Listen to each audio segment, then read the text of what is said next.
और अब बात गाजियाबाद प्रशासन के उस आदेश की, जिसके बाद सवाल भी है, बवाल भी है और सियासत भी शुरू हो गई है। गाजियाबाद प्रशासन ने नवरात्र में 9 दिन तक मीट की बिक्री पर बैन लगाने का आदेश जारी किया, जिसके बाद मीट कारोबारियों ने इस पर ऐतराज जताया। हालांकि विवाद बढ़ते हुए देख अब मेयर ने अपने आदेश में संशोधन कर दिया है। क्या संशोधन हुआ है, रिपोर्ट से समझिए।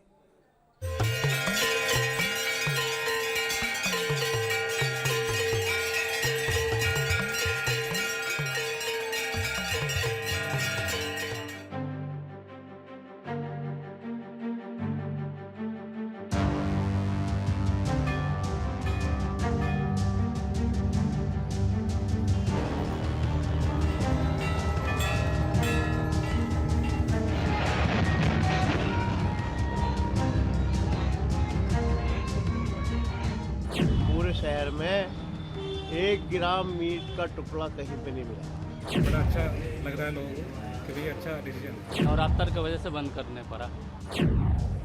ना चिकन, ना मटन, नॉनवेज पर बड़ा एक्शन। नवरात्र के पहले दिन खुले में नॉनवेज बेचने वाली दुकानों के आ गए बुरे दिन।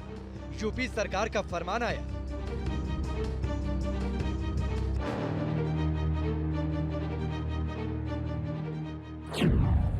नौ दिन नो मीट। फिर क्या था, अधिकारियों ने एक्शन लिया और मीट की दुकानें बंद करा दी।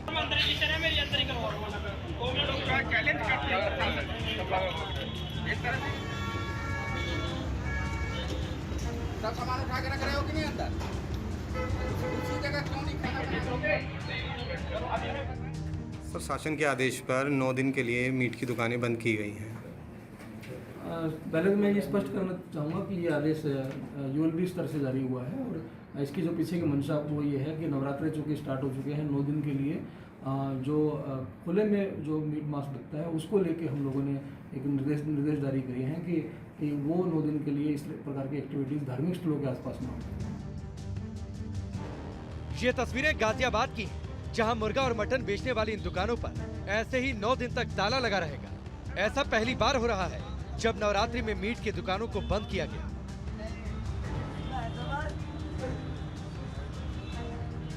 गाजियाबाद प्रशासन ने ऐसा फैसला लोगों की आस्था को देखकर लिया है। सरकारी आदेश के मुताबिक 10 अप्रैल तक मांस बेचने वाली ये दुकानें बंद रहेंगी।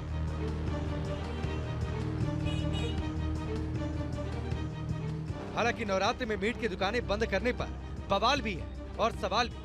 सरकार के फैसले से सबसे ज्यादा शिकायतें मीट कारोबारियों को है। जिंदगी में पहली बार हुई है दुकान में। जब से हमने दुकान करी 44 साल हो गए, पहली बार हुई। उससे पहले कभी बंद नहीं हुई। रोटी तो खाने को चाहिए डेली, और बच्चे क्या खाएंगे हमारे। दुकानें बंद, रोजगार बंद हो गया, स्रोत बंद हो गए, कमाई के सारे बंद हो गए। तो मीट विक्रेताओं की शिकायतें अपनी जगह है, लेकिन एक तबका ऐसा भी है जो योगी सरकार के इस फैसले से खुश है, क्योंकि नवरात्र में अधिकतर लोग 9 दिन तक व्रत रखकर मां भगवती की आराधना करते हैं। सनातन धर्म के मुताबिक इन दिनों केवल सात्विक भोजन ही किया जाता है। इसके अलावा व्रत रखने वाले लोग यदि नॉनवेज देख भी लें तो माना जाता है कि इनका व्रत भंग हो जाता है। हिंदुओं के तो बहुत ही महत्वपूर्ण पर्व है। हम पूजा करते हैं घरों में, तो हमारे लिए मीट का बंद होना बहुत अच्छा है। ये एक आस्था का विषय है। उस आस्था के विषय में अगर हम उसी परिप्रेक्ष्य में देखते हैं तो कहीं ना कहीं इन चीज़ों से एक अच्छा कदम माना जाएगा। योगी खुद एक महंत है, जाहिर है उनकी सरकार ने लोगों की भावनाओं को देखते हुए मीट की दुकानों को बंद करने का फैसला लिया। कहा जा रहा है कि ऐसा पहली बार हुआ कि सभी मीट शॉप और नॉनवेज होटलों को बंद करने के लिए नगर निगम से मेयर ने लिखित ऑर्डर जारी किया। इतना ही नहीं, आदेश का अनुपालन कराने के लिए बाकायदा खाद्य विभाग की 6 टीमें भी बनाई गई। ये टीम खुले में मीट बेचने वालों पर नजर रख रही है। दुकानदारों को आदेश का उल्लंघन करने पर सख्त एक्शन की चेतावनी भी दी गई है। करीब 20 अवैध दुकानों पर एक्शन भी लिया गया। यहाँ पर मीट लेने आए थे, मगर पता चला नवरात्रों की वजह से दुकानें बंद हैं, मगर बराबर में शराब की दुकानें खुली हैं। अगर क्या नाम है, मीट की दुकानें बंद हैं तो शराब की दुकान भी बंद होनी चाहिए। मीट कारोबारियों का तर्क है कि अचानक दुकानें बंद होने से उन्हें काफी आर्थिक नुकसान उठाना पड़ेगा। साथ ही दुकानदार शराब की दुकानों को खोले जाने पर भी सवाल उठा रहे हैं। मीट और शराब में तो बहुत फर्क है। शराब के ठेके और मीट में मीट है तो इतनी बुरी, अगर हमारी धार्मिक आस्था से भी अगर इसमें हम जोड़ा जाए तो मीट और शराब की तुलना आप कैसे कर सकते हैं। और मैंने कोई दिशा निर्देश नहीं दिया, ये हमेशा होता है, हमेशा ही होता है कि नवरात्र में मंदिर की गली के या मंदिर के आसपास 200 से 250 मीटर दूर कोई खुला मीट नहीं बिकना चाहिए। वैसे जिला गाजियाबाद में मीट पर ये महाभारत कोई नई नहीं है। गाजियाबाद के हिलोनी इलाके से विधायक नंद किशोर गुर्जर चुनाव से पहले और चुनाव जीतने के बाद भी मुर्गे मीट की दुकानों को बंद कराने को लेकर चेतावनी दे चुके हैं। अधिकारियों को आपके द्वारा संदेश देना चाहता हूँ, एक भी मांस की दुकान दिखाई दी धौली में, क्योंकि धौली में राम राज है कि नहीं? जहाँ तक योगी का सवाल है तो वो कोई काम चोरी छिपे नहीं बल्कि डंके की चोट पर करते हैं। फिर चाहे वो कांवड़ियों पर फूल बरसाना हो या फिर कृष्ण जन्मभूमि में मांस मदिरा की बिक्री पर रोक का आदेश देना।